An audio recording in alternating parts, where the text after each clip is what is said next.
Hello বন্ধুরা, তোমরা সবাই কেমন আছো? আশা করি তোমরা ভালো আছো, সুস্থ আছো। আর আমিও ভালো আছি। তো আমি বাড়িতে যেসব কাজকর্ম করি, মানে যেগুলি করি টুকটাক কাজকর্ম, সেগুলি তোমাদের সাথে আস্তে আস্তে শেয়ার করব। তো তোমরা আমাকে একটু ভালোবাসা দিও, একটু সাপোর্ট করো, যাতে আমি একটু এগিয়ে যেতে পারি। তো আজকে রান্না করব হচ্ছে কচুর শাক। তো দেখতেই পাচ্ছ এই কচু শাকগুলো আমি সকালে নিয়ে বসে গেছি ছাড়াতে, কারণ অনেকটাই সময় লাগে এই শাকগুলো ছাড়াতে। তো এটা দিয়ে গেছিলো আমার মা। তো ওখানে মা রান্না করে, তো রান্না করে সবসময় তো পাঠিয়ে দেওয়া সম্ভব হয় না। তো ওর জন্যই মানে শাকটাই পাঠিয়ে দিয়েছিল যে তুই তোর মনের মতন করে রান্না করে খাস।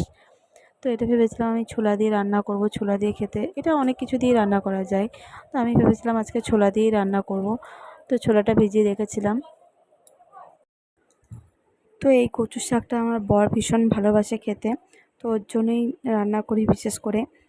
তো ভেবেছিলাম আজকে কচুর শাকটা করব, আর হচ্ছে মাছে আলু সব কিছু আমি কেটে রেডি করে নিয়েছি। যে ও বাজারে গেছে, মাছ নিয়ে আসবে হয়তো, তো মাছের ঝোল করব। তারপর দেখি কি ও ইলিশ মাছ নিয়ে চলে এসছে।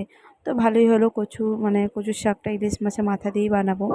তো এইদিকে দেখো আমি কুকারে না 3-4টে করে সিটি দিয়ে দিয়েছি এই কচু শাকটা, তাড়াতাড়ি সেদ্ধ হয়ে যাবে বলে। আর নাহলে অনেকটাই সেদ্ধ হতে না অনেকটাই গ্যাসটা পুড়বে। তো তার জন্য হচ্ছে আমি কচু শাকটা কুকারেই করি, সিটি মেরে নিই, সেদ্ধ করে নিই। তো সেদ্ধ করে এই যে চেপে চেপে ভালো করে জলটা বের করে নিচ্ছি। এটা না ভালো করে জলটা বের করে নিতে হবে, নাহলে গলা ধরবে, মানে কুটকুট করবে।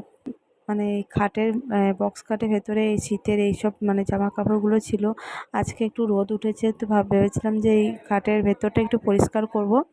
তো আমার বরই এগুলো করছে, ও মানে সব কিছু খাটের এগুলো বের করে নিয়ে রোদে দিচ্ছে। আর এইদিকে দেখো ইলিশ মাছ নিয়ে চলে এসেছে, আর এই যে আমি আলু কেটে রেডি করেছি। তো আমার মানে ইলিশ মাছটা আমার ঝোল টোল অত ভালো লাগে না খেতে, ওই বেগুন দিয়ে রান্না করবো।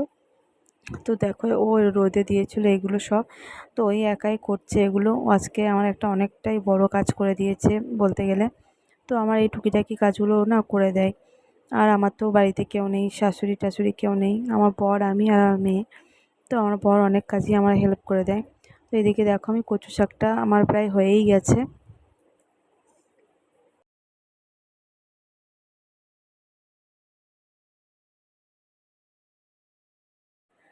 ইলিশ মাছের মাথাটা না আমি একটাই দিয়েছিলাম, তো সেটা আমি ভেজে রেখে দিয়েছি। তো সেটা দিয়েই করলাম কচু শাকটা। আর এখানে না বেগুন ভাজবো বলে বেগুন কেটে রেখেছিলাম। তো সেই বেগুনগুলো তো আর ভাজা হলো না, এটা ইলিশ মাছ দিয়ে রান্না হবে। তো সেই বেগুনগুলো একটু সরু সরু করে নিয়ে ভালো করে ভেজে নিলাম।